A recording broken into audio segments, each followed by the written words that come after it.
एक बार फिर से आप सभी का बहुत बहुत स्वागत है। आज के इस वीडियो में कक्षा 11वीं राजनीति विज्ञान अध्याय 3 चुनाव और प्रतिनिधित्व के बारे में बात करने वाले हैं।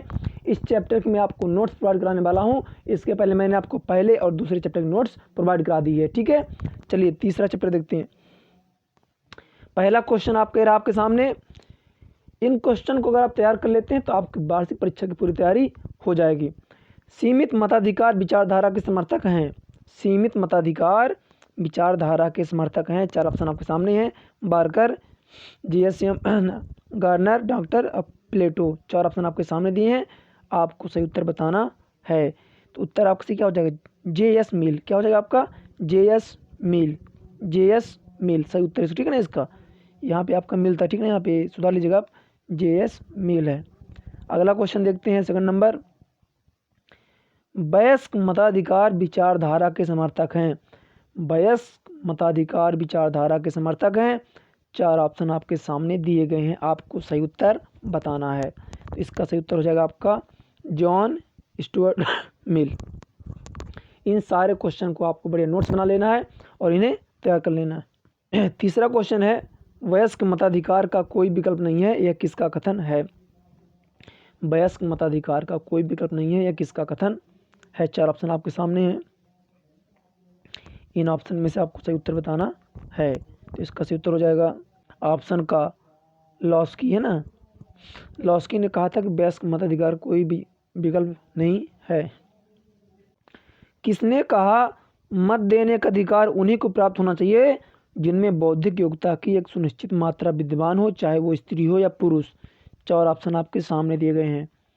क्वेश्चन है, किसने कहा मत देने का अधिकार उन्हीं को प्राप्त होना चाहिए जिनमें बौद्धिक योग्यता की एक सुनिश्चित मात्रा विद्यमान हो, चाहे वो स्त्री हो या पुरुष। तो इसे कहा था अब्राहम लिंकन ने, ठीक है ना। किसने कहा था? अब्राहम लिंकन ने कहा, ठीक है ना। ऑप्शन नंबर का आपका सही है। मैं यहाँ आपका ना है, लिंकन है, लिंकन, ये माने ही ना, ठीक है ना। आगे बढ़ते हैं। मैं इसके आपको क्वेश्चन आंसर भी कराने वाला हूँ, ठीक है ना। तो आप लोग परेशान नहीं होना है। अभी इसी में आगे क्वेश्चन आंसर भी मैं ऑब्जेक्टिव करा रहा हूँ, फिर क्वेश्चन आंसर भी करा रहा हूँ इसी वीडियो पे, ठीक है। इसलिए आप लोग वीडियो पूरा देखिएगा। 5वां क्वेश्चन है आपके सामने। सार्वजनीन मताधिकार का कोई विकल्प नहीं है, किसका कथन है? ऑप्शन आपके सामने है, आपको सही उत्तर बताना है। तो इसका उत्तर हो जाएगा आपका लॉस्की। क्या हो जाएगा? ऑप्शन का नंबर लॉस्की, है ना। आगे अगला है, आनुपातिक प्रतिनिधित्व की पद्धति का प्रतिपादन किसके द्वारा किया गया है? आपको बताना है कि आनुपातिक प्रतिनिधित्व की पद्धति का प्रतिपादन किसके द्वारा किया गया है। 4 ऑप्शन आपके सामने हैं। तो इसका सही उत्तर हो जाएगा ऑप्शन नंबर का थॉमस हेयर ने, ठीक है। थॉमस हेयर का नाम किस निर्वाचन प्रणाली से संबंधित है?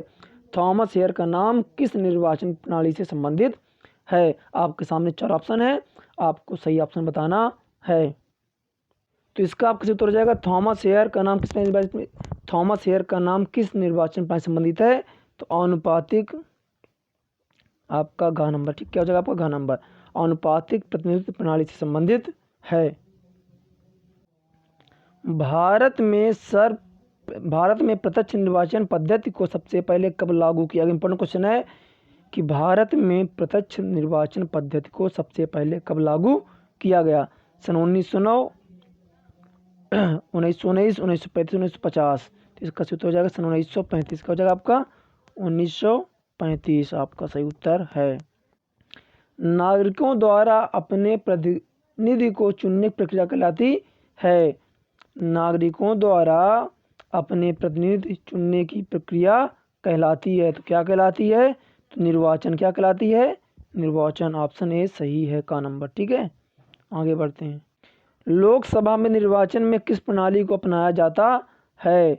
लोकसभा में निर्वाचन में किस प्रणाली को अपनाया जाता है? तो बहुमत प्रणाली। किसे अपनाया जाता है? तो बहुमत प्रणाली को अपनाया जाता है। अप्रत्यक्ष निर्वाचन प्रणाली द्वारा किस संस्था का निर्वाचन होता है? अप्रत्यक्ष निर्वाचन प्रणाली द्वारा किस संस्था का निर्वाचन होता है? इसका सही उत्तर हो जाएगा आपका राज्यसभा। क्या हो जाएगा? राज्यसभा इसका सही उत्तर हो जाएगा, राज्यसभा। आगे बढ़ते हैं। चुनावी दौड़ में जो प्रत्याशी अन्य प्रत्याशियों के मुकाबले सबसे आगे निकल जाता है वह विजयी होता है, इसे कहते हैं। तो इसका first past the post system, ठीक है ना, ऑप्शन नंबर का इसका सही उत्तर हो जाएगा। ये प्रश्न था आपका और इसका ये रहा उत्तर, ठीक है। इसका ये सही उत्तर हो जाएगा आपका का नंबर, ठीक है। आगे बढ़ते हैं। अगला बहुत ज़्यादा इंपॉर्टेंट क्वेश्चन है कि वर्तमान में लोकसभा की कितनी निर्वाचित सीटें हैं। वर्तमान में लोकसभा की कितनी निर्वाचित सीटें हैं। इसका उत्तर हो जाएगा 543। क्या हो जाएगा उत्तर आपका 543। इसका सही उत्तर हो जाएगा। लोकसभा की 543 सीटों में से अनुसूचित जाति के लिए कितनी सीटें आरक्षित हैं। लोकसभा की 543 सीटों में से अनुसूचित जाति के कितनी सीटें आरक्षित हैं। 4 ऑप्शन आपके सामने दिए गए हैं। तो इसका सही उत्तर हो जाएगा 79। क्या हो जाएगा आपका सही उत्तर हो जाएगा 79।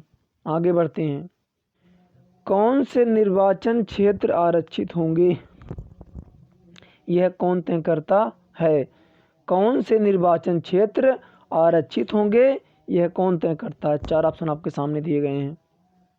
पे चुनाव आयोग कौन तय करता है। चुनाव आयोग तय करता है कि कौन से निर्वाचन क्षेत्र आरक्षित होंगे। कौन तय करता है, चुनाव आयोग, ठीक है। आगे बढ़ते हैं। मुख्य चुनाव आयुक्त की नियुक्ति कौन करता है। मुख्य चुनाव आयुक्त की नियुक्ति कौन करता है। इसका उत्तर हो जाएगा आपका राष्ट्रपति। क्या हो जाएगा आपका राष्ट्रपति। इसका सही उत्तर हो जाएगा। 17 नंबर निर्वाचन प्रक्रिया का सर्वप्रथम चरण कौन सा है। निर्वाचन प्रक्रिया का सर्वप्रथम चरण कौन सा है। 4 ऑप्शन आपके सामने हैं, आपको सही उत्तर बताना है। तो इसका उत्तर हो जाएगा मतदाता सूची तैयार करना। पहला काम क्या है, प्रथम चरण मतदाता सूची तैयार करना। अगला आता है निर्वाचन आयोग का गठन संविधान की किस धारा के अंतर्गत किया जाता है। निर्वाचन आयोग का गठन संविधान की किस धारा के अंतर्गत किया जाता है। तो धारा 324। किसने कहा, धारा 324। इसका सही उत्तर हो जाएगा धारा 324। चुनाव चिन्हों का आवंटन करता है। कौन करता है चुनाव चिन्हों का आवंटन। तो आपको हो जाएगा निर्वाचन आयोग। कौन करता है, निर्वाचन आयोग करता है चुनाव चिन्हों का आवंटन। चलिए आपके अब देखते हैं अति लघु उत्तरीय प्रश्न, ठीक है। तो पहला प्रश्न बहुत इंपॉर्टेंट है कि मताधिकार से क्या आशय है ना। मताधिकार का आशय स्पष्ट कीजिए। मताधिकार से आप क्या समझते हैं, मताधिकार क्या है, ये सारे क्वेश्चन आपसे पूछ सकता है। तो बहुत इंपॉर्टेंट क्वेश्चन है पहला ही आपका। तो इसका उत्तर हो जाएगा आपका मताधिकार 2 शब्दों मत तथा अधिकार से मिलकर बना है। मताधिकार आपका 2 शब्दों मत तथा अधिकार से मिलकर बना है, जिसका आशय है राय अथवा मत प्रकट करने का अधिकार। जिसका आशय है राय अथवा मत प्रकट करने का अधिकार, यानी राय देना या अपना मत प्रकट करने का अधिकार ही क्या कहलाता है, मताधिकार कहलाता है।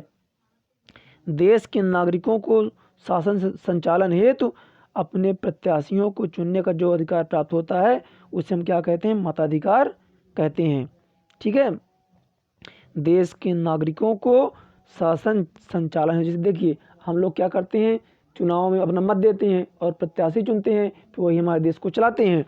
तो देश के नागरिकों को शासन संचालन हेतु अपने प्रत्याशियों को चुनने का जो अधिकार होता है उसे मताधिकार कहते हैं। देखिए जब चुनाव होती है तो हम लोग वोट डालते हैं, अपना प्रत्याशी चुनते हैं। फिर आता है कि मताधिकार की कोई एक परिभाषा लिखिए, है ना।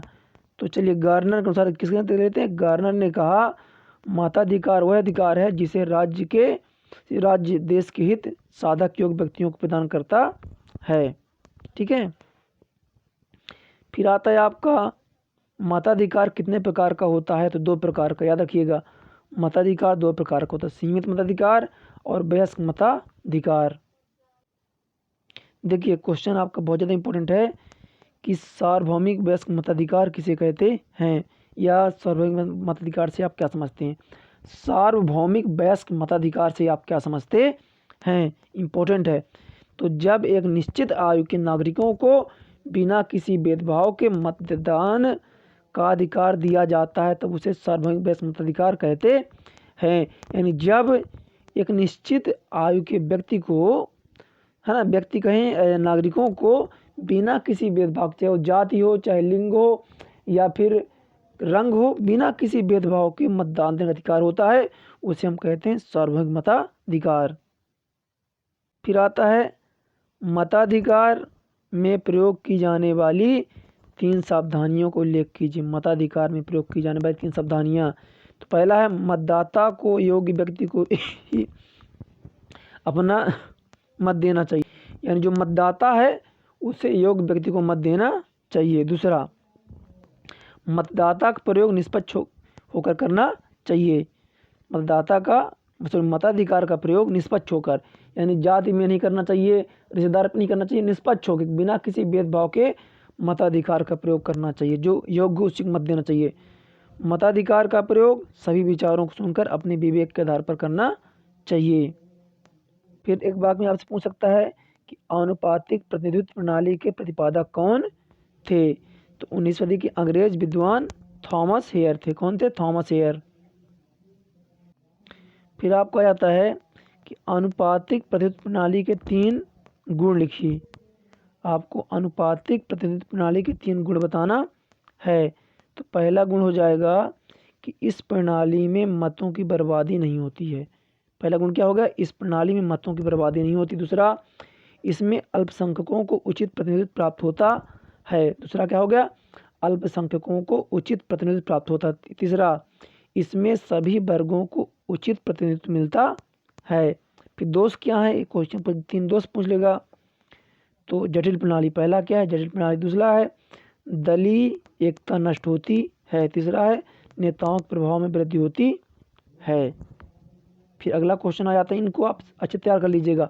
इसको तो आप वेरी मोस्ट इम्पोर्टेंट क्वेश्चन है, इसे आप जरूर तैयार करें कि एकल संक्रमणी मत प्रणाली क्या है? एकल संक्रमणी मत प्रणाली क्या है? तो इसका उत्तर ये रहा आपके सामने। प्रतिनिधित्व को आनुपातिक बनाने हेतु प्रयोग की जाने वाली मतदान की एक पद्धति को हम क्या कहते हैं? एकल संक्रमणी प्रणाली कहते हैं। प्रतिनिधित्व को आनुपातिक बनाने हेतु प्रयोग की जाने वाली मतदान की एक पद्धति को हम क्या कहते हैं? एकल संक्रमणी प्रणाली कहते हैं। इसमें निश्चित मत संख्या का निम्न सूत्र प्रयुक्त किया जाता है। निश्चित मत संख्या बराबर मतों की संख्या, है ना? क्या सूत्र लिखेंगे आप? निश्चित मत संख्या बराबर मतों की संख्या बटे सदस्यों की संख्या +1। दोनों क्या कर देना? आपको +1 कर देना है। ये सूत्र है आपका, इसको आपको तैयार कर लेना है। देखिए सूची प्रणाली क्या है? अगला क्वेश्चन हमारा जाता है सूची प्रणाली क्या है? तो इस निर्वाचन प्रणाली के अंतर्गत चुनाव क्षेत्रों का आकार बड़ा होता है तथा प्रत्येक क्षेत्र से कई सदस्य चुने जाते हैं। इसमें दलों के अनुसार प्रत्याशियों की अलग अलग सूचियां बना ली जाती हैं तथा प्रत्येक मतदाता चुने जाने वाले सदस्यों की संख्या के बराबर मत दे सकता है। ठीक है ना?